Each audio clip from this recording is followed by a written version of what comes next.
KILR. Killer Games.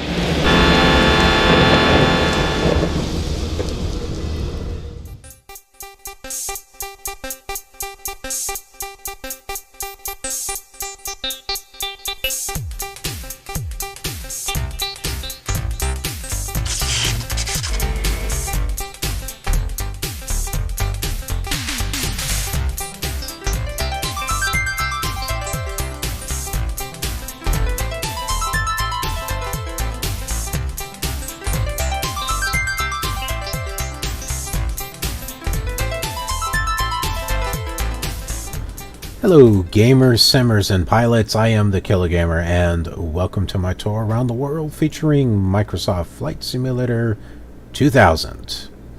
Hey, and we got a plane out here. That's always cool. It's blinking. I must say it is nice having some air traffic in the simulator, just kind of looking around to see if there's anything else. And the only way to get it is through FSTraffic. In case you haven't seen the box, well, it's down here somewhere. Just look it up. FSTraffic. It's all one word. It's a orange box, but that is the only way that you're going to be able to get aircraft into Flight Simulator 98 and Flight Simulator 2000. So it'll automatically generate. Oh, he's coming at us. Well, he's coming straight at us. Oh, nope, there he goes. It's the it'll generate traffic based on ILS runways automatically, but you can record your own traffic. It's in the form of macros. Now, Flight Simulator 4 had the same thing too, and I forget which program it was. I think it's scenery and aircraft design, I think is it, but you would record your own air traffic. You would fly the actual plane and then say, okay, this is air traffic, and it would just replay that. So this is the same thing here. And you have a lot of fine tuning and control that you can do with it, and if you update it to FSTraffic 2, then not only can you categorize it as a small liner, medium liner, large liner, you can categorize it even further by saying what airline it is. Is it American? Is it Delta? What have you? And so that way, when it's pulling from a list of aircraft, it's not pulling in it. You can have the Delta park in a specific spot, or the American at a specific spot. Or if you're going to another country, you're not seeing American and Delta and Northwest and stuff. You're actually seeing the airlines that should actually be there. So it's FSTraffic 2 is definitely an improvement. Now, although you can move your traffic tracks, that's what they're called, tracks, from Flight Simulator 98 over to Flight Simulator 2000, the runways don't line up exactly. So you've got planes kind of going off the runway, and like that one plane that we saw taxiing out in the grass. Well, in Flight Simulator 98, there was actually taxiways and stuff. It was a custom-made airport that was part of scenery I downloaded, so it was really nice. If you haven't had a chance to check out Flight Simulator 98, this version of the World Tour, I'd definitely check it out. I have a lot of fun. I do a lot of. I really soup up that that simulator. It's really cool. But anyway, we're not here to talk about Flight Simulator 98. We're here to talk about Flight Simulator 2000, and not just talk about it, but we're going to fly it. So let's go ahead and talk about where we're going. We are right here at Rush City, and no, we're not in the prison. I don't remember seeing a prison in the scenery, so that's kind of a missed opportunity, I think. But we're here at Rush City Regional. We're not going far. We're flying up here to Hinckley. And there is an airport right around here called Zeman. In the previous simulators, I had to add it manually. And FS 2000 and above, it's in here. So I don't have to create anything. Field of Dreams is not in this. It wasn't created until 2004. I believe it's an FSX, but definitely not in anything from FS9 and earlier. So yeah, we're going to Zeman. Originally I wanted to do Field of Dreams, but when I found out it wasn't in those simulators because it was a relatively new airport. Well, okay, 2004, 2019. Okay, it's not relatively new, but you know what I mean. I wanted to kind of keep it realistic. So we did Zeman Airport, and that's what we're doing. And this is going to be mainly a VFR flight for the most part. There's a road. Oh, here it is. Does it? You can barely see the interstate right here. I think it says 85, but yeah, this is it here. So as long as it's in the scenery, we can follow this all the way up to Hinckley.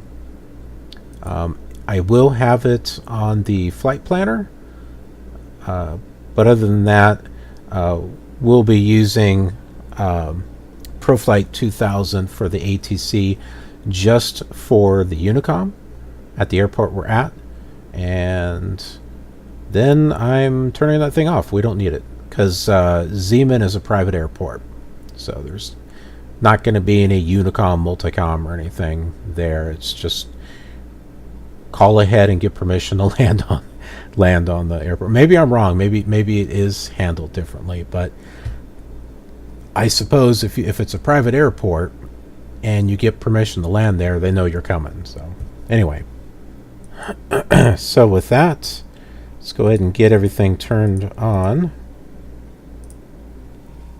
and we will open up our flight plan, which I did set it up for IFR flight. I should have set it up for VFR. That would have been nice, but Radio Mooney 13 Foxtrot. Would you please open my IFR flight plan at this time? Mooney 13 Foxtrot. Roger. We'll open your flight plan at 57. Mooney 13 Foxtrot. Roger. Thank you. you're welcome. Okay, so Flight service, U.S. Air 533 on 122.2. U.S. Air. yeah, right there. And just out of curiosity, I'm going to go to the runway that I want to go to, and then say I'm taking the runway, and we'll just see what it says. We'll see if it gives me the runway I'm taking off from, or if it gives me something else. Because ProFlight 98 just west at 4,000. Landing request field gave you advisory. whatever. Piper 142 Golf, wind steady 355 at 0, altimeter is 2991.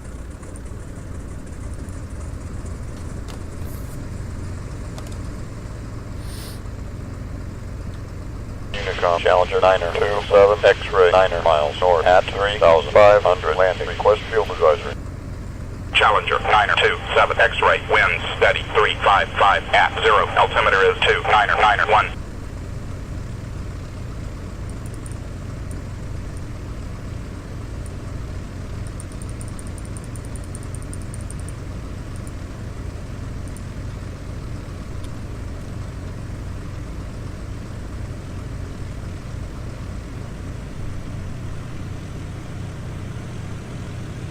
Come on, you little Mooney.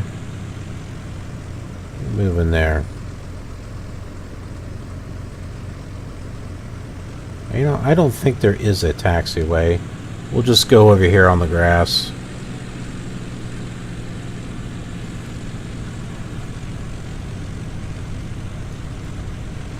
Fairchild 662 Delta 7 miles west at 6,000 landing. Request fuel advisory. Fairchild 6. That's kind of cool. Wind steady 355 at 0. Altimeter It's is 2. just coincidence that it happens to time with that guy. But it's definitely...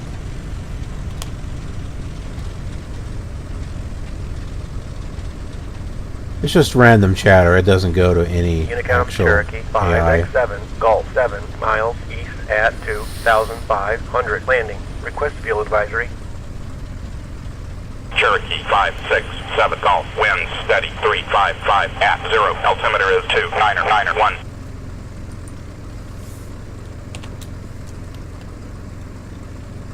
Traffic, Mooney 13 Foxtrot. Departing runway 34 to the north.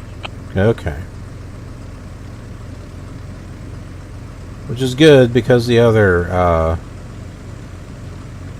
aircraft are Unicom, pretty much taking this one. Niner, Echo 3 miles Oh my south goodness, at come on now. 5,000 landing. Request fuel advisory.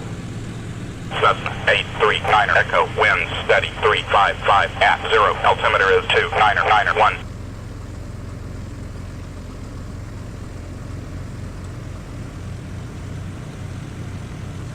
Unicom, Austrian 347 Delta 3 miles west at 6,000 landing. Request fuel advisory. Austrian Alright. 347 Delta. Wind steady 355 at 0. Altimeter is 2991.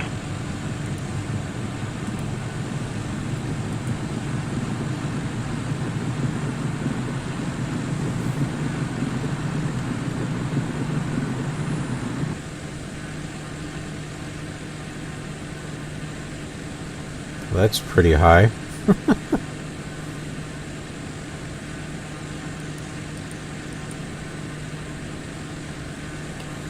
Unicom, Bonanza 446 Alpha 5 miles south at 1,500 landing. Request field advisory. Bonanza 446 Alpha. Wind steady 355 at 0. Altimeter is 2991.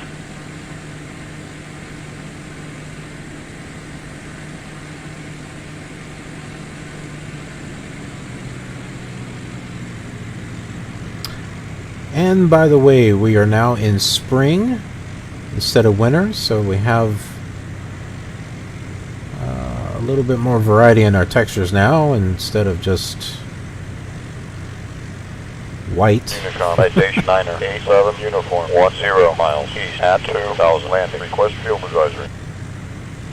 Ah, there's the Citation road. 987 Uniform. Wind steady 355 at 0. Altimeter is 2991.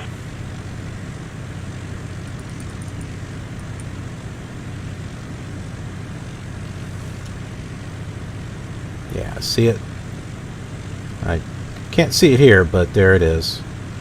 So, just follow that baby all the way there.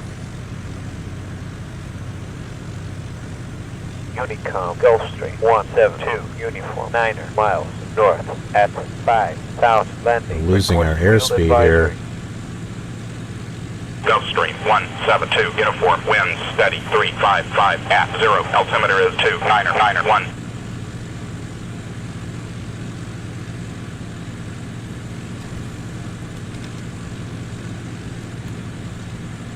Traffic, Mooney 13 Foxtrot. 17 miles southeast at 2,000.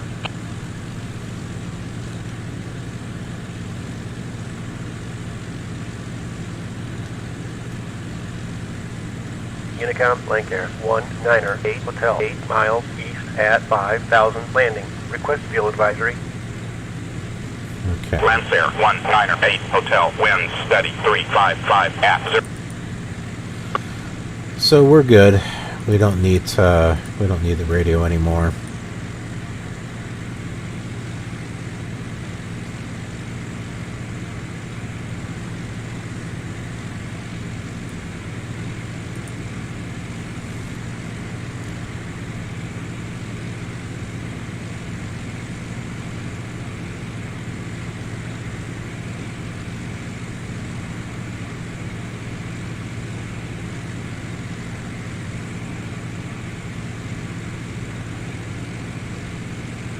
And I'll be hanging with you on this flight since it's a short one.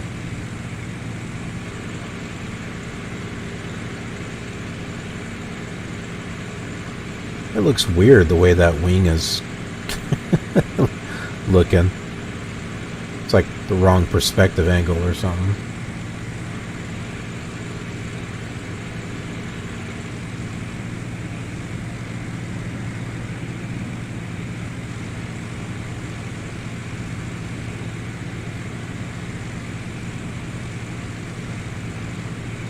And it looks like our road disappeared.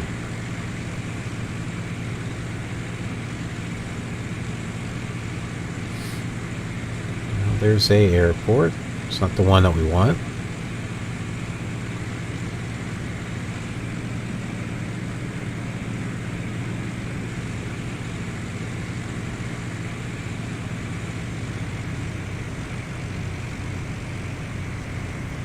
Trying to keep our speed under control here.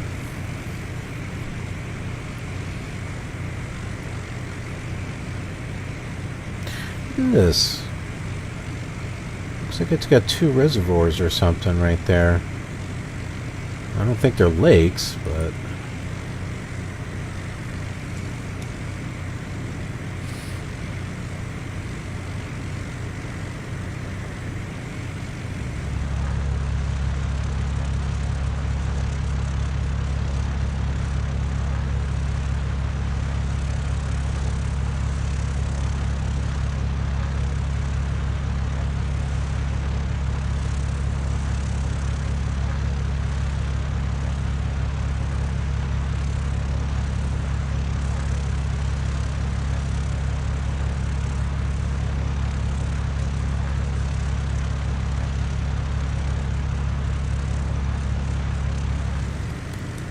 Yeah, we got our road back.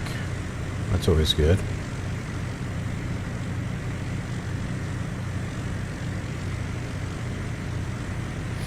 Yeah, we're getting real close. Oh, we're like 4 miles away. Alright.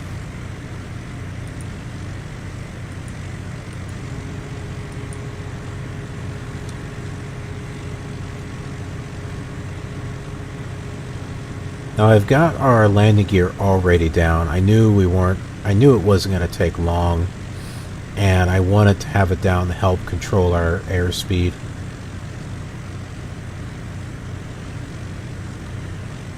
Another reason why I wanted to use this was it's a dirt or grass runway, and so it's going to be a little tricky to find.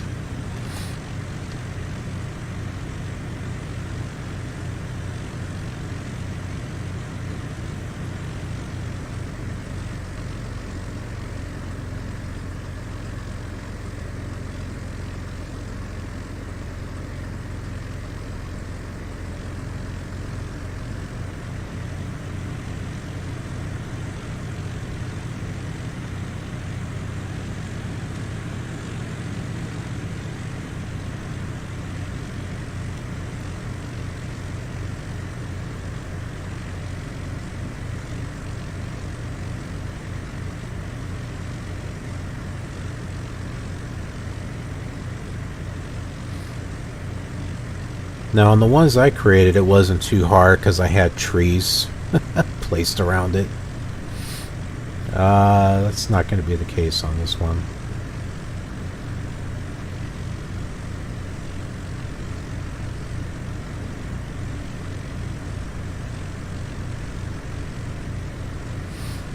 .81 miles. Yeah, you think we'd be able to see it? Like I said, this is not going to be easy.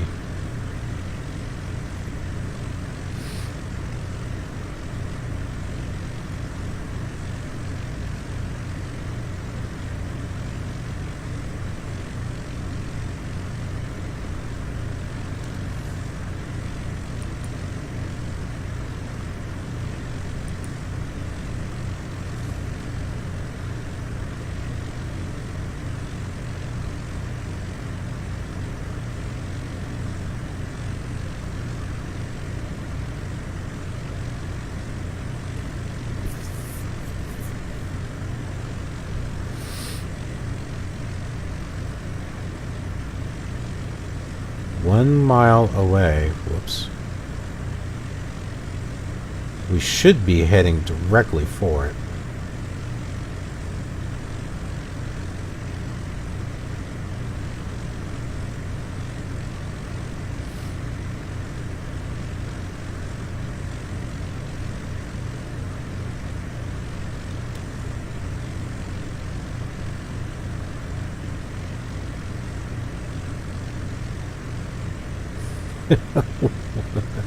Where is it?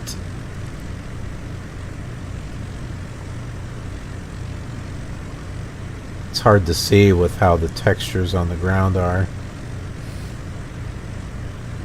If it was still winter, I wonder if we'd be able to see it.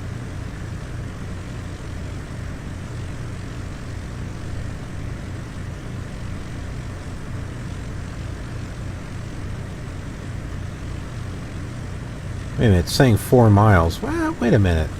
I was looking at this. Didn't it say... I don't know.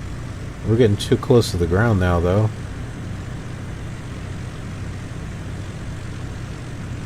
Let's gain some altitude here. Maybe it said 10 miles.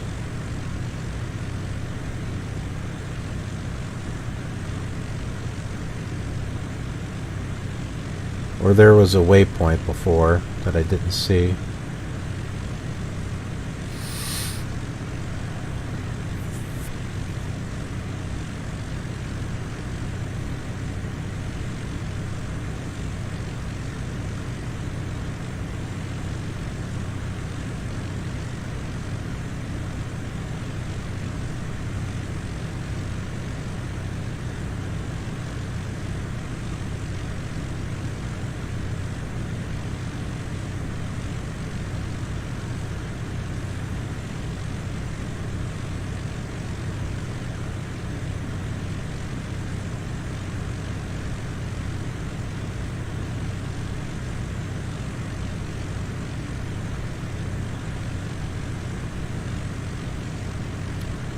You know, I had Flight Simulator 2000 when it came out. I flew it like maybe 3 or 4 times, and that was it.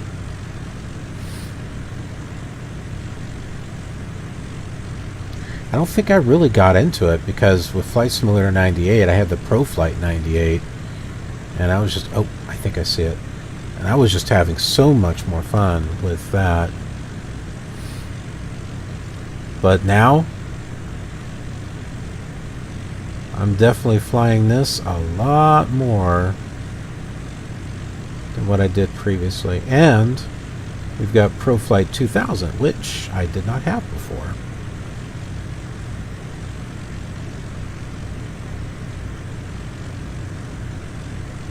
Okay, there's our runway.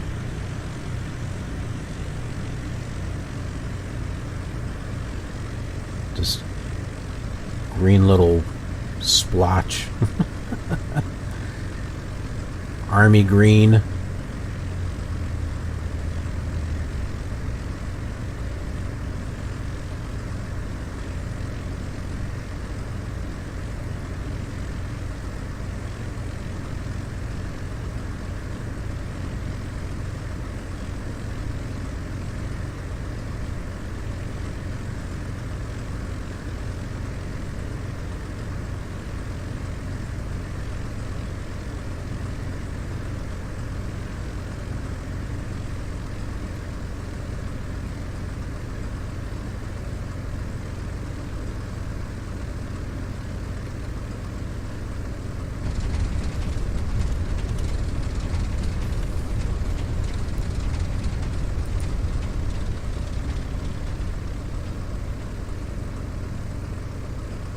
Nice.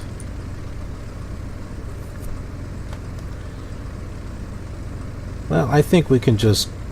Oh, all right. We'll go get off the grass runway here. Park over here to the side.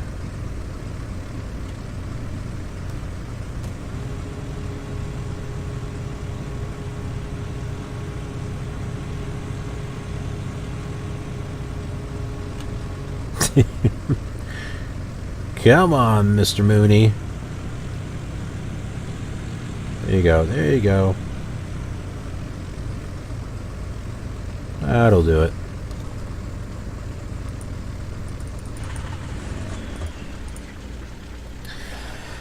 Yeah, so like I said, very simple flight, just short.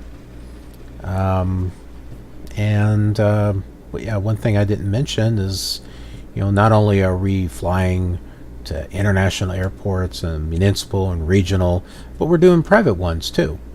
So this won't be the last one that we go to. We're going and we're exploring, and we're really getting as much as we can out of this simulator. Anyhow, be sure to check this out on the other versions of the simulator. You can see what I did with Flight Simulator 4, because I created Zeman there, and also 5, and I used that same file in 98, so you can check those out. And then also take a look at 2004 and FSX and X-Plane, and see how it all compares. Obviously they're going to be better, but just visually, just for fun. Anyhow, thanks for joining me, and I'll see you on the next flight. I hope you're enjoying these videos as much as I am making them. They really mean a lot to me, and I'm glad I can share them with you. This same flight can also be seen on these other flight simulators, so they are great if you'd like to make comparisons. If you'd like to see more Flight Simulator content, then be sure to subscribe to get automatic notifications. There's also that bell thing. Thanks for watching, and I'll see you around. Bring a parachute.